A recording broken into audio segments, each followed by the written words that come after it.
or talk like that. And now you have 30 lawsuits from the California government against the federal government. Anything that Trump does, California tries to block. Now, I support that, but I also agree with what Jeff Sessions is saying. This is unsustainable. You cannot have a government work this way. On top of that, California is a donor state.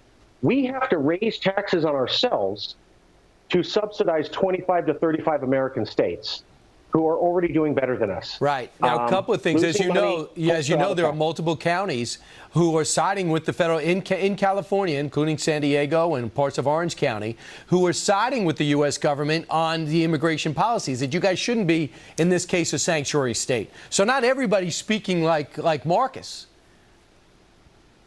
Well, that's true. There are conservatives in California. I would point out that the overwhelming majority of Californians support the policies, and we're going to see that in the elections coming up. I know there's a lot of talk about people in California are going to revolt and they're going to push back against this.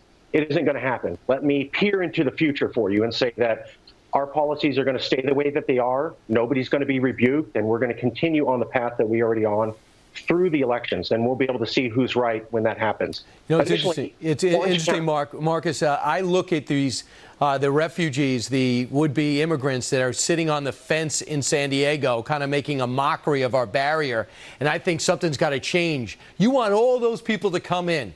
Open the border, let them all come in. Count them all as equal, right? No, we never said that.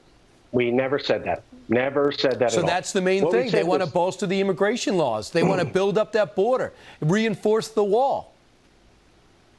I think that the Cal Exit opinion is that America's had 30 years to deal with immigration policy, and it never did it. So I see a lot of talk, but it's kind of like it's a little bit too little, too late. People who are undocumented, 40% of them are visa overstays. That's from the federal government not doing their job. Right. The border protection is not being there doing their job. All right, so we differ on that real quick. We're up against it. I want to find out, what do you plan on doing? Why do you think you're better off in your own country? Who's going to protect your shores when you have fires ravaging the entire state? What are you going to do when the federal government is not going to be there to protect you and help put that out? Certainly. Well, I always encourage people to look at natural emergencies and see how much federal assistance we got. I recall Governor Schwarzenegger being upset with President Bush because we couldn't get enough fire support. Additionally, the federal budget for fire suppression support has been cut while the amount of fires in California have gone up.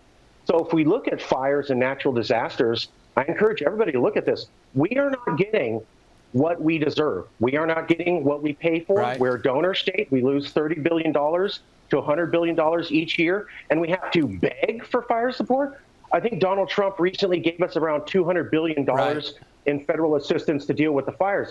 We lost $32 billion.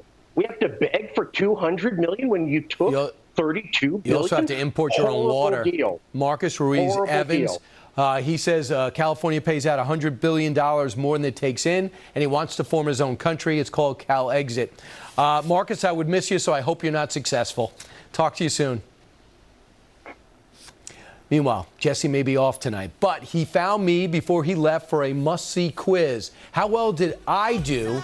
How well do I know our Fox News colleagues? That story next.